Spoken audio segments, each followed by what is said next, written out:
आज़म के वफाकी और पार्लियामेंट्री निज़ाम नहीं देखने चाहते हैं और हमारे मुल्क के अंदर वो प्रेसिडेंशियल निज़ाम मुसल्लत करने चाहते हैं और हमारे मुल्क के अंदर कहने चाहते हैं कि 1985 से 5 असेंबलियां आई हैं, हमने जुनेजो को आजमाया और हमने बेनजीर को आजमाया, हमने नवाज शरीफ को आजमाया, बेनजीर 2 मरतबा आई, नवाज शरीफ 2 मरतबा आया।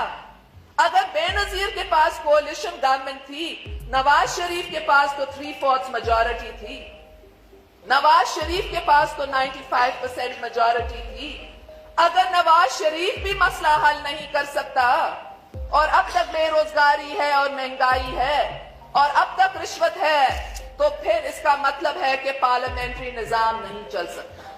हम समझते हैं कि पार्लियामेंट्री निजाम को खतरा है और हम समझते हैं कि हमें प्रोवोक नहीं होना चाहिए और इस गोल्डन जुबली साल में हमें पार्लियामेंट्री निजाम को मजबूत करने के लिए काम करना चाहिए। और जब हम पार्लियामेंट्री निजाम की बात करते हैं तो हमारा यह मतलब है कि लीडर ऑफ द हाउस को चीफ एग्जीक्यूटिव होना चाहिए और लीडर ऑफ द हाउस या प्राइम मिनिस्टर को एक्स्ट्रा पार्लियामेंट्री फोर्सेस को ब्लैकमेल नहीं करना चाहिए, दबाव नहीं डालना चाहिए, प्रेशर में नहीं डालना चाहिए। और हम समझते हैं कि पार्लियामेंट्री निजाम को बदनाम करने के लिए सियासतदानों को बदनाम किया गया है, डिफेम किया गया है, झूठे झूठे डॉक्यूमेंट्रीज तैयार किए गए हैं। कहा जाता है कि घोड़े दूध पीते हैं, कभी और किसी ने सुना कोई घोड़ा? आपको मैं चैलेंज देती हूं कि इस कौमी असेंबली में पेश करो वो घोड़ा जो दूध की सुनो।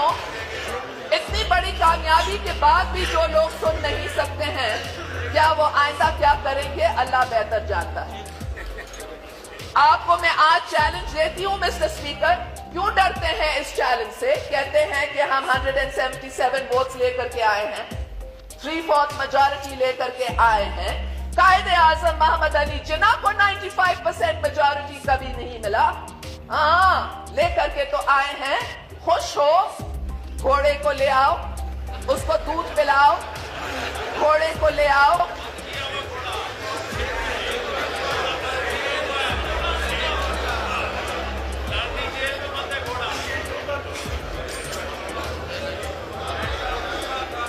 When you restore order, I will continue.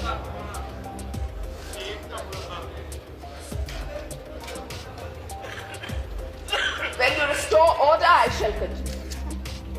All right. Thank you for restoring the order. So, जैसे मैं आपको कह रही थी, वो घोड़ा ले आओ जो दूध पीता है, वो घोड़ा ले आओ जो मामलेट खाता है, वो घोड़ा ले आओ जो शहद खाता है। और बताओ कि क्या सियासत नाम